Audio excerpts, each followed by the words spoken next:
우리 한번 따라하겠습니다. 오늘 말씀의 제목 성교명령. 한 번만 더 하겠습니다. 성교명령.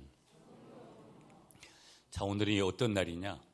2023년도 새로 우리에게 주어질 2023년도에 드릴 성교헌금, 매달 한 번씩 12번을 드릴 성교헌금을 작정하는 날이에요.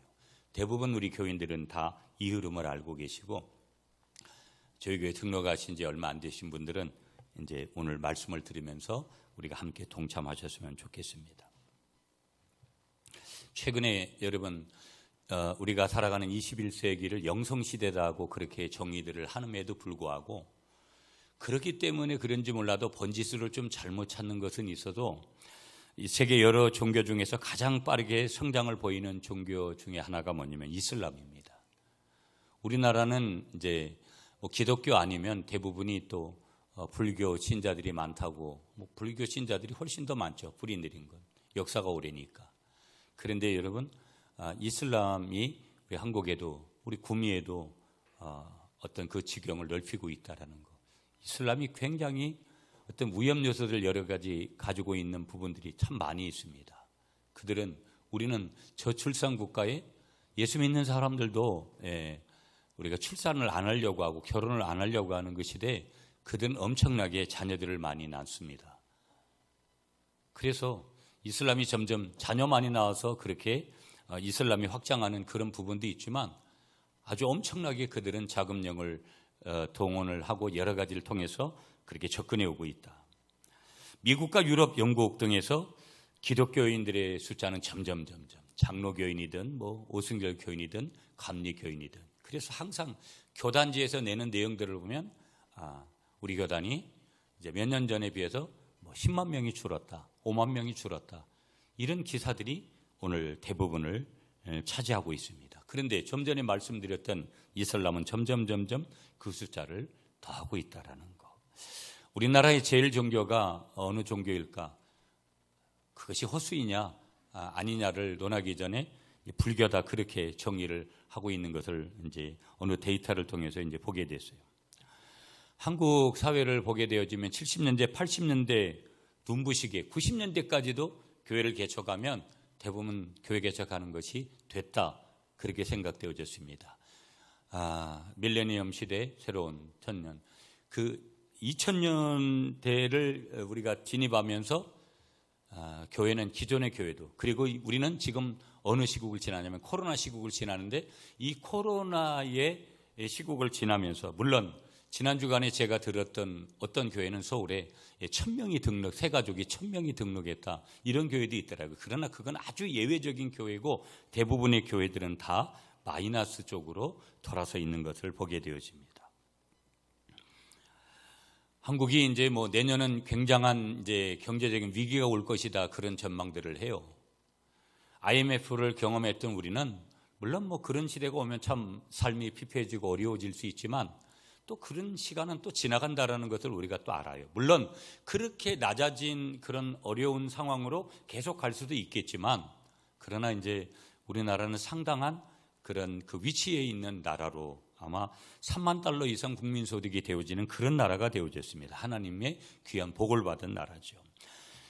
경제가 발전하면 항상 사람들의 심리적인 여러 가지 생활 수준, 이런 것들이 다 달라지죠. 보면 생활 수준이 여유가 생기고 경제적인 여유가 생기다 보니까 사람들이 레저라는 것을 즐기고 스포츠, 향락, 뭐 여러 가지 어떤 문화생활 하지도 않았던 그런 것들, 그럼 굉장히 긍정적인 측면에서는 좋아진 거죠.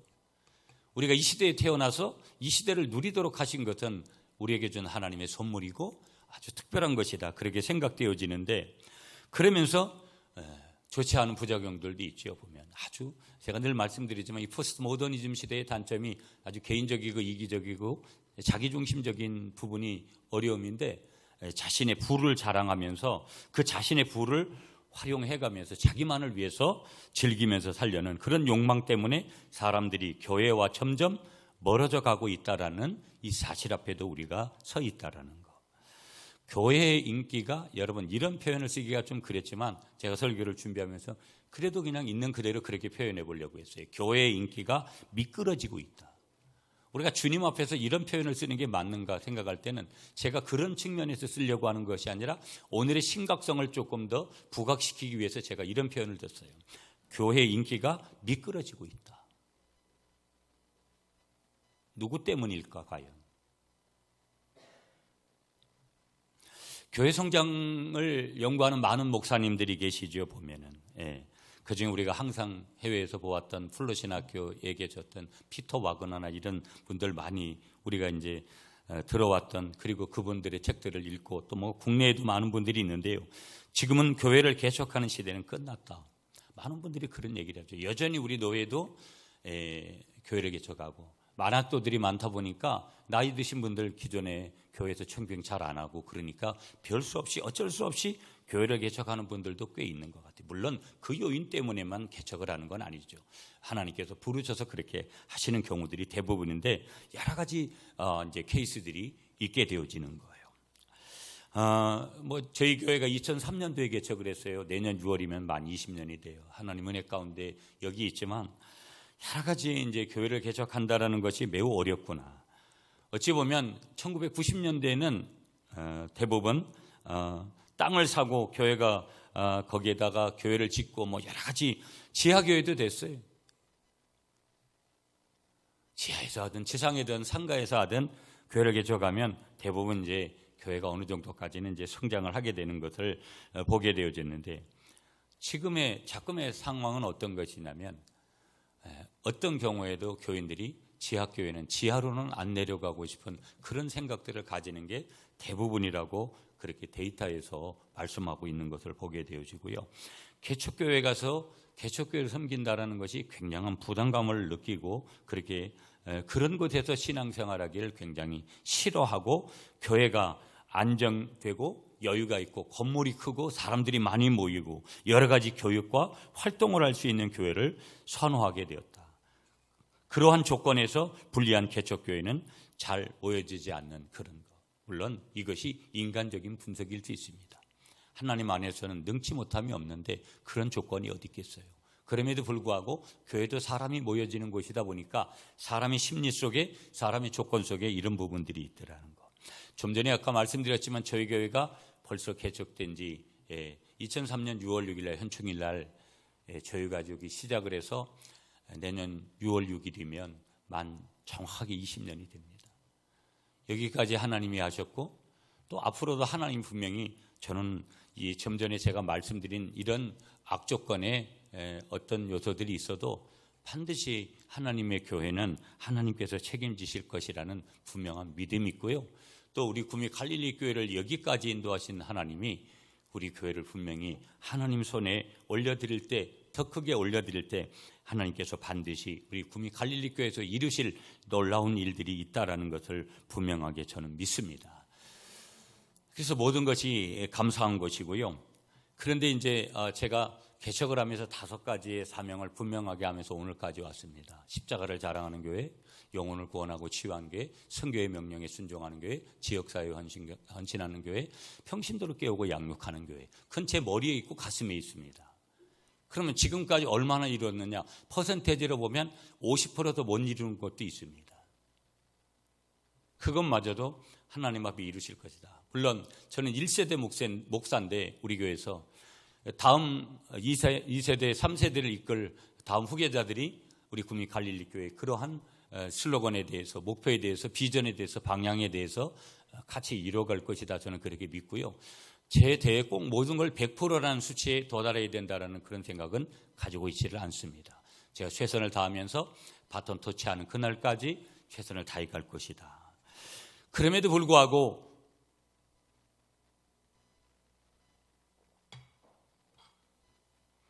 교회에 여러 가지 사명들이 있지만 교회의 사명은 그 중에 하나가 선교인 줄 믿습니다. 예수님께서 공생에 이 땅에서 처음으로 외치신 말씀이 뭐냐? 회개하라 천국에 가까웠느니라 라는 말씀으로 예수님께서 회개를 외치셨고요.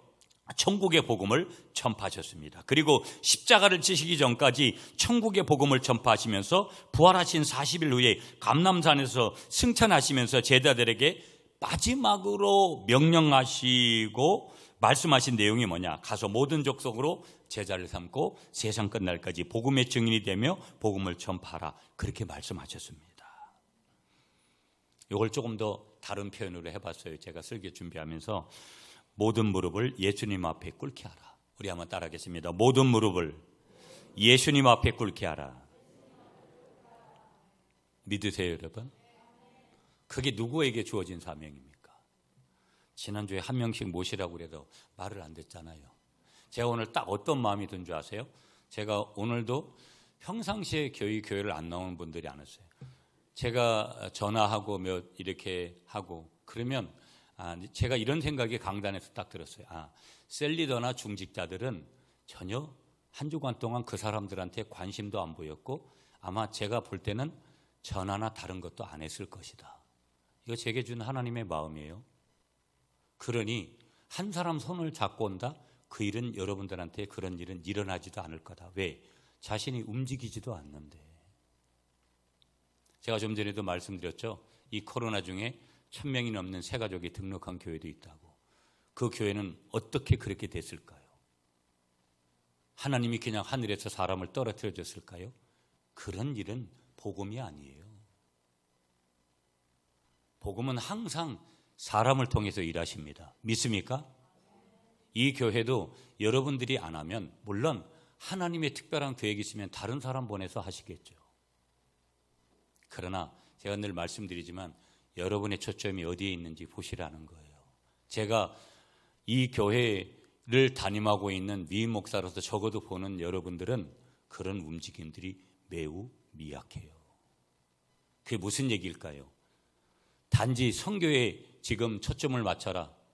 더 무서운 말씀은 여러분이 주님을 그만큼 사랑하지 않을 수도 있다는 걸 한번 점검해 보시라는 거예요. 여러분에게 주어진 사명에 대해서 별것 아니라고 받아들이고 있지 않는지 뒤돌아보시라는 거예요. 2022년도가 다가고 있는데 연초에 여러분이나 저나 함께 그렇게 하겠노라고 했던 거 도대체 나를 위한 건가 주님을 위한 건가 한번 깊이 생각해 보시라는 거예요. 모든 무릎을 예수님 앞에 꿇게 하라. 엄청난 얘기입니다. 엄청난 얘기. 그러면서도 엄청난 얘기 말씀이면서도 단순한 말씀이에요. 왜 단순하냐? 하나님 앞에서 내가 받은 사명이고 사명이 단순하다라는 것이 아니라 마땅하다라는 얘기죠. 바울이 여러분 우리가 사도행전을 보면 크게 3번 전도여행을 하잖아요. 그럼 바울의 선교를 보면서 바울의 전도 여행을 보면서 거기서 끝나면 그건 의미가 없는 거예요. 한번 따라하겠습니다, 여러분. 바울의 선교, 우리의 선교가 돼야 합니다. 아멘을 안 하시는구나. 하기도 곤란하지. 크게 다시 한번 바울의 선교가 나의 선교가 돼야 됩니다. 믿습니까, 여러분? 그래도 아멘 해야죠. 자, 보세요, 여러분. 그러므로 교회의 가장 큰 사명 중에 하나가 뭐라는 거예요? 예배도 중요하고, 예배가 참 중요하죠. 말씀도 중요하고, 기도도 중요하고, 또 우리가 생활에서 필요한 것들을 하나님 앞에 응답받는 것도 중요하고. 그런데 교회의 가장 큰 사명 중에 하나가 뭐냐? 선교라는 거. 믿습니까, 여러분? 예수 그리스도의 구원의 기쁜 소식을 온 땅에 전파하고 죄악으로 병들고 죽어가는 영혼들을 구원하여 살리는 것이 우리 구미 갈릴리 교회의 사명이고, 우리들을 부르신 것은 이 선교의 사명을 감당하게 하시기 위하여 부르신 것을 믿으시는 여러분이 되시기를 축복합니다. 그러므로 여러분, 많은 사람들은 그렇게 생각하죠. 목회자들도 그런 생각을 가지죠. 현실적인 분석을 할 때가 있으니까. 오늘 그런 것이죠. 전도가 되지 않고 부흥이 안 되는 시대가 되었다 하여도 우리는 더욱 열심히 무엇을 해야 된다? 복음을 전해야 되는 거예요. 저는 오늘 이 시대가 영성을 추구하는 시대라고 하는데, 영성을 추구한다는 것은 영적인, 하나님은 우리에게 신심이라는 것을 부어주셨잖아요. 신을 찾도록, 본능적으로 신을 찾도록 우리 인간의 마음에 하나님께서 그런 마음을 우리에게 심어준 거예요. 그러니까 반드시 신을 찾도록 돼 있는 게, 신을 부르도록 돼 있는 게 인간의 심정이에요. 그런데 그 영성이 잘못된 영성으로 가면 문제가 심각해지는 거죠. 그 영성이 창조주가 되시고 구원주가 되시고 만왕의 왕이 되신 하나님을 찾을 때에만이 그 영성이 건강한 영성이 되는 거죠. 하나님과의 관계. 그래서 예수 믿도록 우리가 돕는 거, 그저 가장 미진한 그런 모습이 되는 것을 우리에게 행하려고 하는 것, 그것이 얼마나 중요하냐. 에밀 브루너라는 신학자가 불이 타면서 존재하듯이 교회는 선교함으로 존재한다. 불이 타면서 존재하듯이 교회는 선교함으로 존재한다. 여러분, 현재 우리 교회의 영적 기상도를 현주소를 이렇게 가만히 보면 교회가 확장되는, 아까 같이 1000명이 등록했다, 그런 교회들은 아주 예외적인 교회들이에요. 마이너스 쪽이 아니라 플러스로 가는 교회라면 대단한 것이다, 그렇게 생각할 정도로 우리가 코로나 3년을 지금 지나고 있잖아. 아직도 끝나지 않았고요. 그래서 교회의 영적 기상도가 어떤 교회의 어떤 성장, 어떤 수치적인 그런 부분에서도 확장되는 부분이 아니에요. 오늘 도리어 오늘은요, 위축되는 시기에 우리가 있어요. 이 위축되는 환경 속에서 복음을 전해야 되니, 여러분, 제가 말씀드려요. 여러분이 어떻게 한 주간을 살고 왔겠구나. 매일 주일이 되면, 제가 주일 아침에 딱 서면 여러분들이 어떻게 살고 왔는 거에 대한 것들을 조금 이렇게 봐요. 여러분이 찬양을 어떻게 하는구나, 하나님 앞에 반응을 어떻게 하나, 저 사람은 저렇게 하는구나, 오늘 아침에 저 사람이 저렇구나. 그러면 그냥 쉽게 조금은 이렇게 느껴지죠. 모든 것이 감사한 것이죠. 없어도 감사하고 있어도 감사하고. 그럼에도 불구하고 진지한 자기 성찰들이 좀 필요한 것이죠. 와서 예배하고 그냥 썰물 빠듯이 빠져나가고 그러는 거에 무슨 의미가 있어요? 제가 늘 말씀드리지만 저는 제일 고민이 그거거든요. 인간적으로는 여기저기서 저를 불러요. 근데 그런 게 중요하지 않아요. 거기에서 항상 느끼는 건 뭐냐면 하나님과의 나는 얼마나 깊은 관계 속에 있는가. 이게 가장 중요한 저의 질문이거든요. 하나님을 정말 살아계신 분으로 내가 그렇게 느끼고 있는가, 내가 알고 있는가, 내가 믿고 있는가, 이런 것들이 중요해요. 그 다음에 그게 되고 그 다음 것으로 나가야 되죠. 그러면 저만 그런가요? 저만 그래야 되나요? 그럼 그런 건 아니라고 봐요. 여러분들도 반드시 그래야 되고, 또 제가 여러분들을 섬기는 교인들이기 때문에 더더욱이나 우리 교인들은 저와 같은 생각을 가져야 된다는 거. 왜? 이게 나쁜 생각이 아니고 옳은 생각이기 때문에, 그리고 최우선 순위로 생각해야 될 부분이기 때문에. 여러분은 어떤 생각이 가장 많이 있습니까? 내년에 어떻게 노또락도 하나 돼가지고 가까운 북삼에서도 되는데 여기 상무에서는 왜 안 될까? 그런 생각하세요? 여러분의 자녀들 잘 되는 거 좋죠. 그 나쁜 것도 없죠. 그러나 그것보다 앞선 우선순위가 분명히 있다라는 거 믿으시는 여러분들이 되시기를 축복합니다. 영적 기상도에 대해서 제가 말씀드렸잖아요. 자, 가만히 보면 영적 기상도가 그렇다라는 거예요. 저희 교회가 이제 만 20년이 되는데 여러 마음을 품었는데, 제가 품은 것들이 하나님 앞에 받은 비전도 있지만 그저 인간적으로 생각한 것도 있겠죠. 어디서 배운 것도 있겠고, 그 가장 이제 인간적으로 그렇게 행한 것들은 참 인간의 방법은 항상 무너지는구나 하는 것을 지난 20년 동안 배우게 됐고, 경험을 다 하는 것은 아니지만, 그러나 우리가 첫 달부터 제가 우리 교회는 이제 선교를 해야 되겠다. 그래서 첫 달부터 저희 가족부터 시작해서 선교를 하기 시작해서 지난 20년 동안 여러분하고 같이 여기 왔어요. 제가 이제 2023년도에는 반드시 저희가 이제 헌금해 놓은 교회를 짓는 일 시행하고, 그 다음에 여러분들을 이제 여러분들이 선교지를 가보지 않고서는 절대 마음이 바뀌어지지 않아요. 돈 좀 몇 푼 이렇게 내는 거에 대해서 감사하죠. 그 선교비 보내는 것도. 그러나 거기서 머물러 가지고 그걸 선교라고 말하지 않아요. 여러분이 적어도 현장을 보면 생각들이 훨씬 달라지고, 그래서 여러분 선교를 해외에다만 그렇게 할 필요가 있나? 여러분, 저는 그렇게 생각하지 않아요. 생각이 좀 바뀌었어요. 한국 교회가 어려워졌어요. 지금 가보면 촌에 있는 교회들, 이번에 우리가 금산교회 한 주간 헌금해서 많은 교회들이 이렇게 함께 했어요. 노예 현장도 제가 가봤지만 야, 이런 곳에 이런 교회를 짓고 교회가 된다는 게 놀랍다. 하나님이 하시는 거지. 근데도 많은 교회들이 어렵거든요. 우리가 도와야 될 교회들이 많이 있어요. 그런 교회를 적어도 이제 우리가 분기에 한 번씩을 가든지 오후 찬양 예배 그들과 함께 예배드리고 헌금해주고 또 의료 선교도 하고 뭐 여러 가지 할 필요가 있는 것들을 좀 하고 싶어요. 선교는 다양한 것이다. 여러분 뭐 늘 제가 말씀드리잖아요. 우리 교회는 뭐 김장 같은 것도 그렇게 많이 안 해요.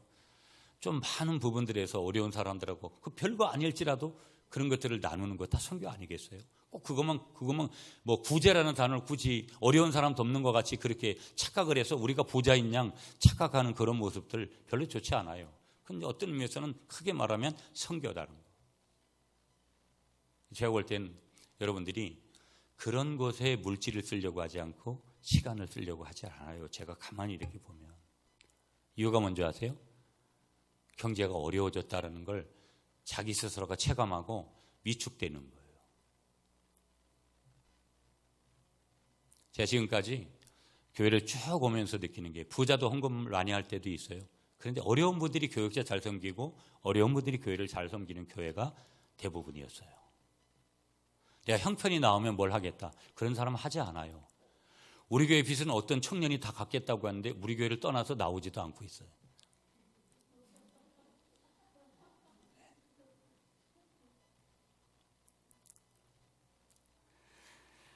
은혜지요. 그래서 선교지 가면 모든 것이 되는 것이냐? 그런 것은 아니죠. 극히 일부분이겠죠. 그러나 현장을 보는 것들이 매우 중요하고 뭐가 되면 하겠다라는 생각 그 시간이 안 올 수도 있어요.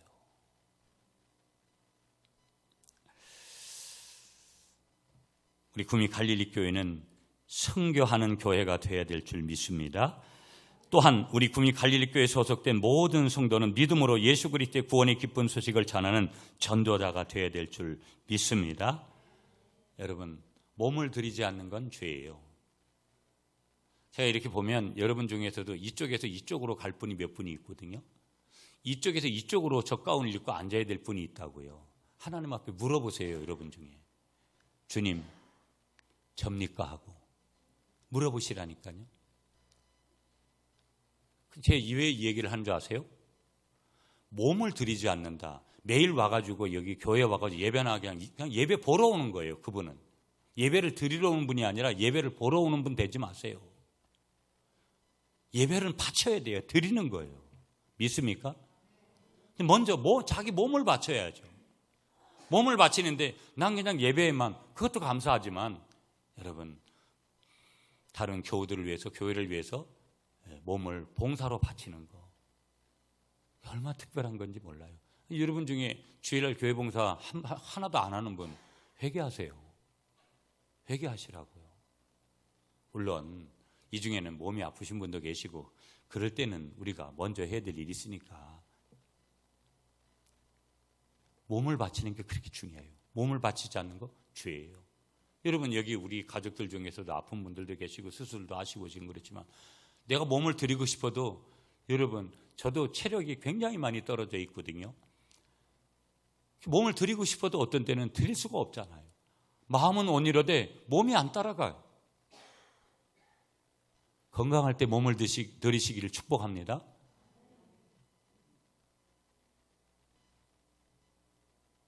밥 먹을 때 밥이락도 나르고 국이락도 나르고 설거지락도 하고 똑같은 거예요.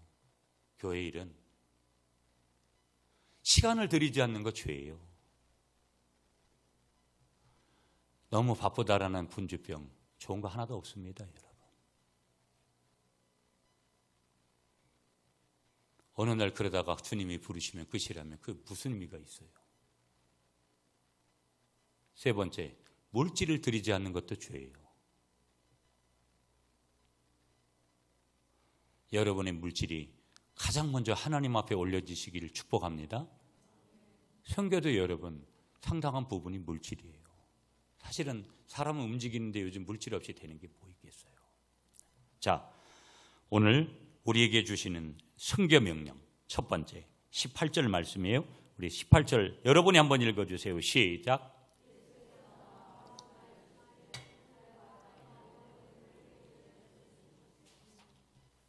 제가 메시지 성경 유진 피터슨 목사님 천국 가셨어요. 이분 천국 가셨는데 얼마 전에 유진 피터슨 목사님 메시지 성경으로 18절을 읽을게요. 이에 아랑곳하지 않고 예수께서 곧바로 이렇게 지시하셨다. 이 명령이라 예수님의 명령은 지시라는 거예요. 그 지시를 따라야 되죠. 하나님께서 내게 주신 권세와 명령으로 너희에게 이 일을 맡긴다. 아, 나에게 이 일을 맡기셨구나. 나에게 이 일을 맡기셨구나. 자, 우리들이 왜 선교를 해야 되냐는 첫 번째 이유. 18절에서 예수 그리스도께서 우리에게 복음을 전하라고 세상으로 보내셨고 명령하셨기 때문에, 지시하셨기 때문에. 이게 지시사항이라는 거예요. 한번 따라하겠습니다. 선교는 예수님의 지시사항입니다. 믿습니까, 여러분? 예수 그리스도가 이 땅에 계실 때 12명의 제자를 선택하시고 그들을 3년간 데리고 다니면서 교육을 시키시고 세상에 보내시면서 아버지께서 나를 세상에 보내신 것 같이 나도 너희를 세상에 보낸다. 그렇게 말씀하시면서 뭐라고 말씀하시냐면 복음을 전파하라 명령하세요. 그리고 십자가에 죽으셨다가 부활하신 뒤에 하늘로 승천하시면서 마지막으로 부탁하신 말씀도 성령의 권능을 받고 세상 끝날까지 나의 증인이 되라 라는 말씀을 예수님께서 주시고 이제 승천하셔요. 주님의 증인이 되라는 말씀, 어떤 내용이냐면 첫째는 예수 그리스도께서 하나님의 아들이라는 말씀을 분명하게 자신이 믿고 자라나는 거고요. 십자가에 예수님께서 죽으셨다라는 거. 세 번째, 그 예수님이 십자가를 지시고 부활하셨다라는 거. 네 번째, 승천하셨다라는 거. 그리고 다섯 번째, 이 땅을 다시 심판하러 오실 주님이라는 거. 재림에 대해서, 예수님의 재림에 대해서 증거하라는 거예요.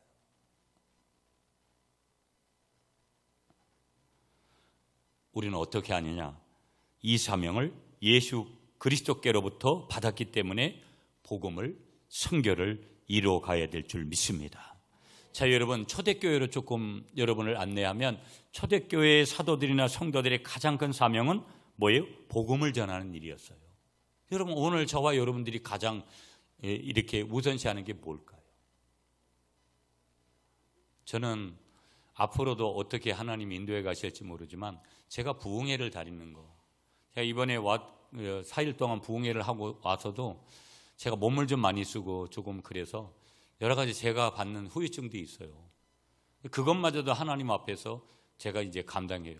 근데 제가 거기 가서 뭐 조금 받는 사례비 그것 때문에 거기를 다니려고 할까요? 그럴 거라면 그렇게 가고 싶은 마음 별로 없어요. 한 가지 사명으로 딱 느껴지는 것은 뭐냐면 우리 교회 안에서만이 목양이 아니라 한국 교회를 놓고 목양할 수 있는 교회를 하나님이 주신 거니까 그 마음이 가장 크거든요. 오늘 여러분들이 하는 일들에 통해서 여러분들 가진, 여러분에게 주어진 사명 어떻게 받아들이면서 그렇게 살아가냐고. 무슨 얘기냐? 복음을 가장 우선순위에 전하면서 그렇게 살고 있느냐라는 거예요. 어찌 보면 복음이 가장 뒤로 쳐져 있는 그런 나의 환경일 수도 있다라는 것을 한번 뒤돌아봐야 되지 않겠어요? 그런 초대교회의 사도들과 성도들이 가장 큰 사명은 복음 전하는 그 일이었는데 그들은 무엇을 하든지 예수 그리스도를 증거했고요. 또 예수 그리스도를 증거하다가 환난을 당하고 어떤 경우에는 순교까지 당하게 되죠. 왜 그들이 복음을 전하다가 순교를 그렇게 당하게 됐을까? 여러분 한번 생각해 보신 적이 있는지 모르겠는데 다른 거 없어요.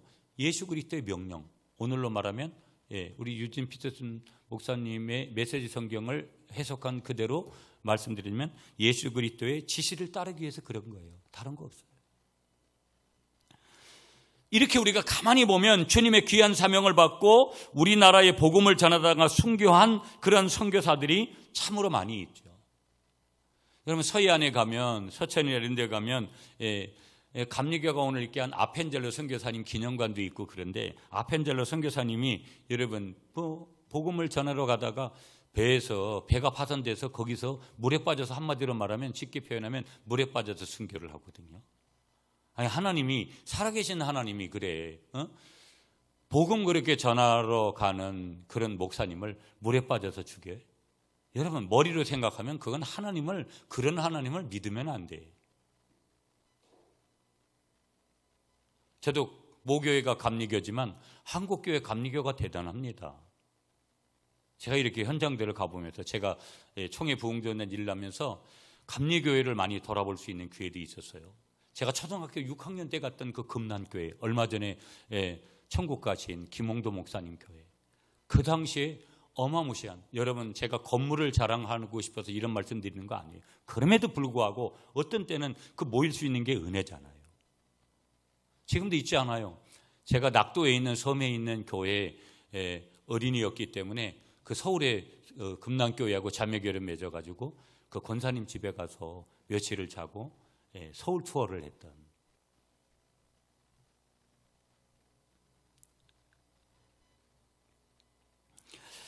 여러분 토마스 선교사, 토마스 목사님을 좀 들어보셨을 텐데요.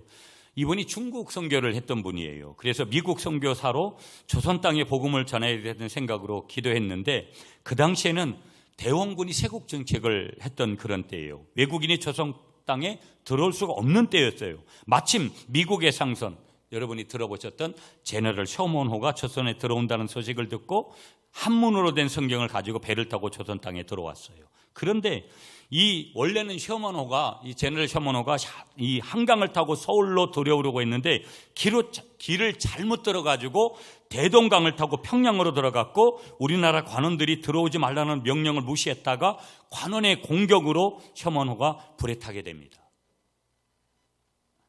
토마스 선교사님은요, 이 목사님은 조선 땅을 밟지도 못하고 죽게 된 거예요. 그래서 가지고 간 한문 성경을 육지로 던지고 자신도 육지로 펴였다가 우리나라 관군에 잡혀가지고 평양 감사 박규순이라는 사람에게 끌려가서 순교를 당하고 말았어요. 그가 참수를 당하게 되는데요, 이 토마스 목사님이 참수를 당하면서 목을 치는 사람, 망난이죠, 박충금이라는 사람에게 성경을 줬고 순교의 피가 싹이 돼서 그들이 나중에는 변화를 받아서 성경을 읽고 예수님을 영접하고 해방되기 전에는 평양이 한국의 이스라엘, 한국의 예루살렘이라는 그런 칭호를 받았고, 여러분 우리가 잘 아는 대로 북한 땅에 3,000교회 이상 교회가 있었다라는 거 우리가 이미 알고 있는 그런 거잖아요. 러시아의 선교사님 중에 이흥래 선교사님이 그러고 계세요. 우리 교단하고도 연관이 되어 있는 분인데, 그분이 쓴 책 중에 1만 명의 전도의 꿈을 이뤘다라는 그런 책이 있어요. 아니, 우리는 가만히 생각해보면 2022년도에 몇 명 전도했습니까? 꼭 이걸 수치적으로 말하려고 하는 것이 아니라 전도할 마음이나 품었냐? 아니, 영혼에 대한 관심이 있냐? 이분이 데이터로 우리에게 알려주는 사실은 10,000명의 전도의 꿈을 이룬 분이라는 거예요.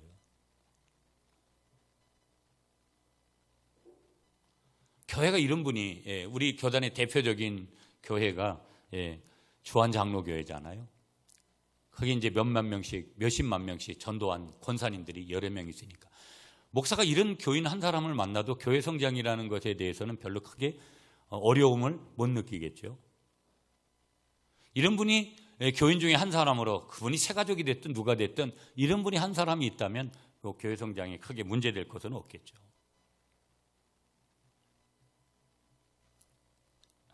두 번째 19절 말씀이에요, 여러분. 19절 말씀을 다 같이 읽습니다. 그러므로 너희는 가서 모든 민족을 제자 삼아 아버지와 아들과 성령의 이름으로 세례를 베풀고.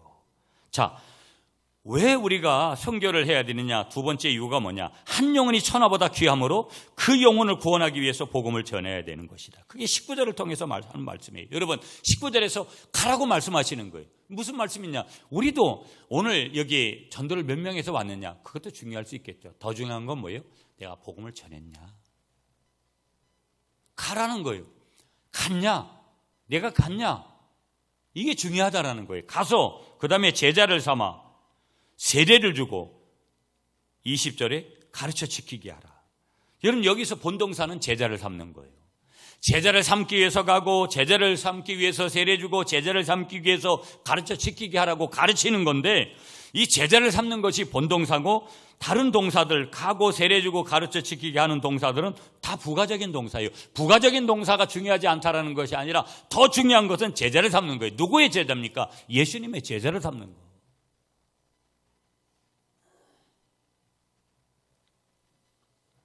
그 영혼을 구원하기 위해서 우리가 선교해야 되는 두 번째 이유가 있다는 거. 왜 섬겨야 되나? 세 번째, 한번 따라하겠습니다. 모든 사람에게 최후의 심판이 있기 때문에. 믿습니까, 여러분? 모든 사람에게 최후의 심판이 있기 때문에. 여러분, 천국이 있는 걸 믿어요? 그러면 지옥이 있는 것도 믿죠. 근데 왜 전도 안 해요? 여러분의 가까운 다 지인들 어떻게 하려고요? 여러분의 남편, 여러분의 아내, 여러분의 자식들 어떻게 하려고요? 저는요, 지금도 한 번도 그런 것들에 대해서 저희 어머니가 이제 지난달에 천국 가시고 나서 솔직히 너무 힘들어요. 제가 여전히 지금도 혼자 있을 때 눈물 흘리고, 저희 어머니하고도 이런 말씀을 들으면 여러분이 조금 이해하기 쉽지 않을 수도 있지만, 저희 어머니하고도 차를 타가면서 대화를 해요. 엄마, 오늘 날씨가 어떻다? 내가 좀 어떻다?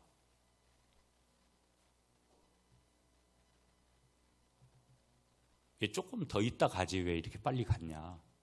그냥 제 혼자 이렇게 되뇌이는 거예요.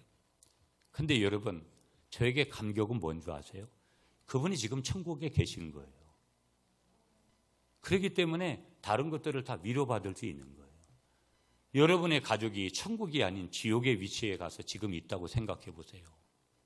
여러분이 적어도 천국이 있고 하나님을 믿는다면 여러분의 태도는 정말로 빠르게 급변해야 된다라는 거.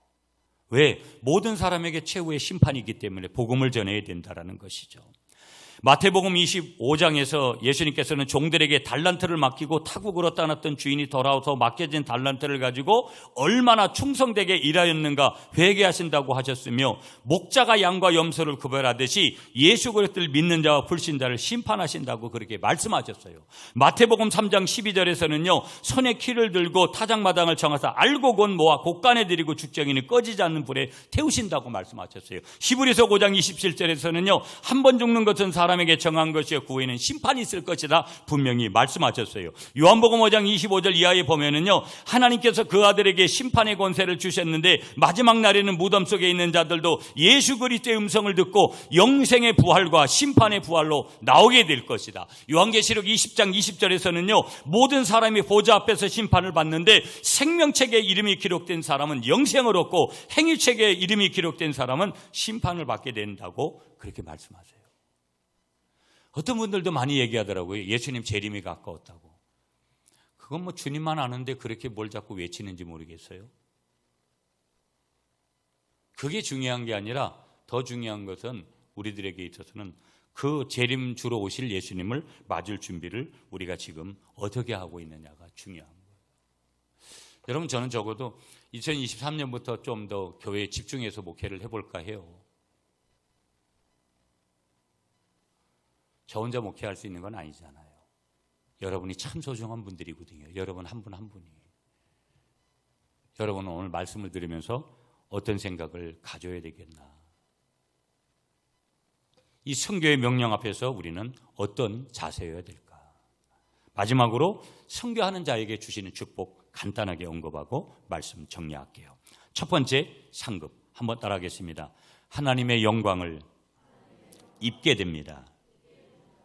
두 번째, 한번 따라하세요. 선교하면 내 믿음은 자라고 교회는 부흥하게 됩니다.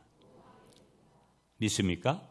세 번째, 한번 따라하세요. 선교하면 개인적인 복을 받게 됩니다. 믿습니까, 여러분?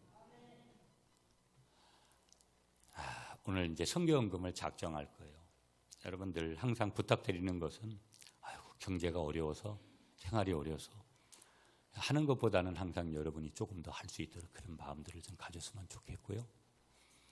선교는 명령이기 때문에, 지시사항이기 때문에 우리가 품고 가야 된다는 거. 여러분, 이 땅에 많은 영혼들이 지금도 너무나 방황하고 있어요. 여러분, 많은 사람들이요, 우리가 저 사람만 암 환자일 거야 이런 착각을 하시죠? 오늘 저분을 바라보았던 암 환자를 바라보았던 내가 내일의 암 환자가 될 수 있고요. 내일의 암 환자가 된 내 생명이 며칠 안에도 끝날 수 있어요.